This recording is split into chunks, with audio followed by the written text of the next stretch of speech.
donc Marie-Lise Housseau. Merci Madame la Présidente, Mesdames les ministres. Moi, je voudrais vous poser deux questions sur la gestion des déchets. Le premier, c'est sur le dispositif de majoration de la taxe générale sur les activités polluantes, dite surtaxe TGAP.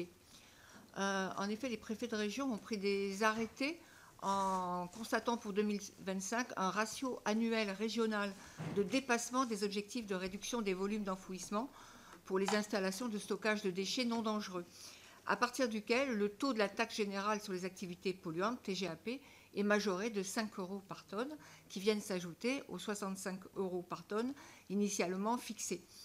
Alors, il est étrange quand même que l'atteinte, voire le dépassement par certaines de nos collectivités ou opérateurs de ces objectifs de réduction de l'enfouissement se traduisent par l'application d'une majoration de tarifs qui vise justement à sanctionner la non-atteinte de ceux-ci. Et c'est très difficile à expliquer aux élus et aux concitoyens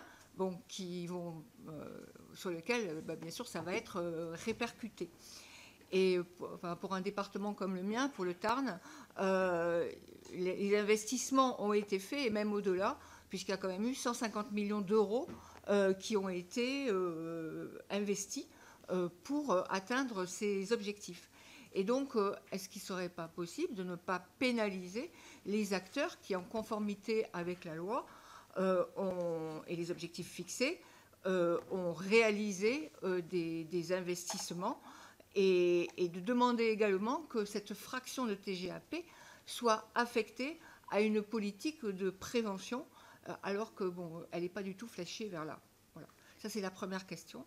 Et la deuxième question, elle concerne le cahier des charges de la filière emballage et de manière plus générale les filières REP. Il y a beaucoup de collectivités qui à l'appui des conclusions du rapport sur les performances et la gouvernance des filières REP et le rapport évaluant la loi AGEC demande la suspension de ce cahier des charges. A priori, les éco-organismes n'ont pas fait la démonstration de leur efficacité. Il y a des conflits d'intérêts, une certaine opacité dans le fonctionnement. Et toutes ces collectivités, elles demandent en tout cas une révision complète de ce cahier des charges, qui a quand même des conséquences financières importantes vraiment en amont. Et ce cahier des charges, il devrait être revu, poser clairement la pleine et entière responsabilité des éco-organismes.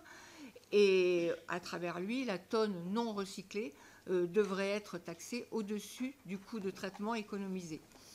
Et voilà, il devrait également garantir que les objectifs de captation seront couverts par les éco-contributions et déterminés à partir de données fiables, précises et actualisées.